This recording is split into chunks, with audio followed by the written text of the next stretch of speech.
Yes, ladies and gentlemen, episode 6 of Pokemon Horizons titled The Ancient Poké Ball just dropped, and we finally get to find out what's in Roy's Pokeball, so let's jump into it.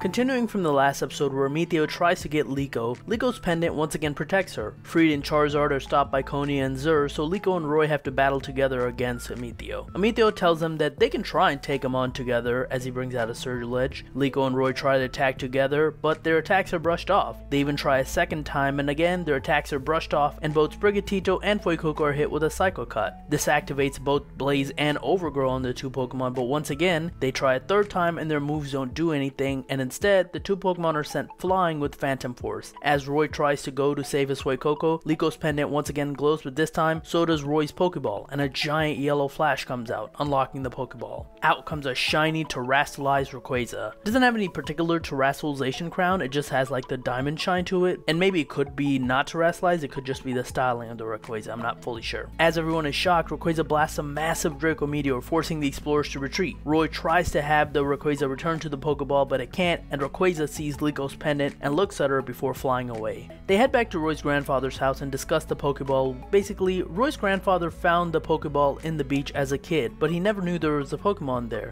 There's also a legend that the shiny Rayquaza was the Pokemon of the Ancient Traveler. He thought it was just a story from back in the days. He doesn't know much about Liko's pendant, however. They get a call from Molly and learn that Fuecoco and Sprigatito have both been healed. Hearing this, Roy runs towards the brave Asagi to ask Fuecoco how it feels since he wants to stay with Fuecoco and become its trainer. When it comes out, Fuecoco has a ball in its mouth, confirming the same feeling. So with that, Roy catches Fuecoco. When he hears that the Rising Volt tacklers are about to leave for Paldea, he is sad, but Liko tells him that now that he's a trainer, he can do anything. He's worried about what his grandfather might say, but that's when he arrives at the beach. Facing his grandfather, Roy tells his grandfather that not only does he want to go on an adventure with the Rising Volt tacklers, he wants to capture a legendary Pokemon, but also he wants to help Fuecoco with its dream. And hearing that is enough for his grandfather, as he hands him his bag with his adventuring gear and gives him his blessing to go. We then go back to the dark room where the explorers and Amethio is given a report to Master Gibeon about this mission that he was on and how he failed. Since he failed, however, Gibeon takes the mission away from Amethio and gives it to a new character that we only see here in Shadow named Spinal. He's given the mission to get Liko's pendant. After Amethio leaves, Hamber and Gibeon talk and say they found it. I'm not sure if they're referring to the Rayquaza or the pendant Pokemon or both.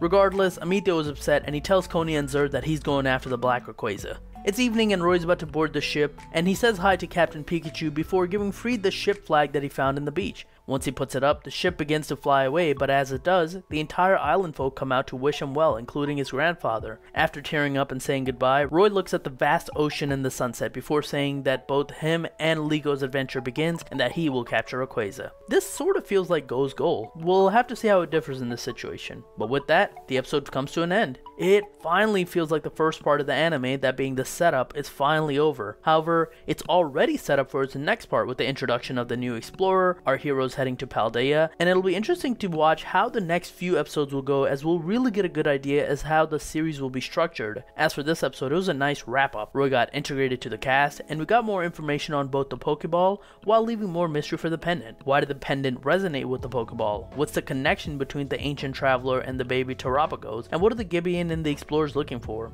So much is still left to answer. I can't wait to find out. I enjoyed this episode a lot. What about you guys? Let me know in the comments down below. Also be sure to like, share, subscribe. You can follow me on Twitter at TheRealPDGaming, and that is it. I will talk to you guys later. Peace.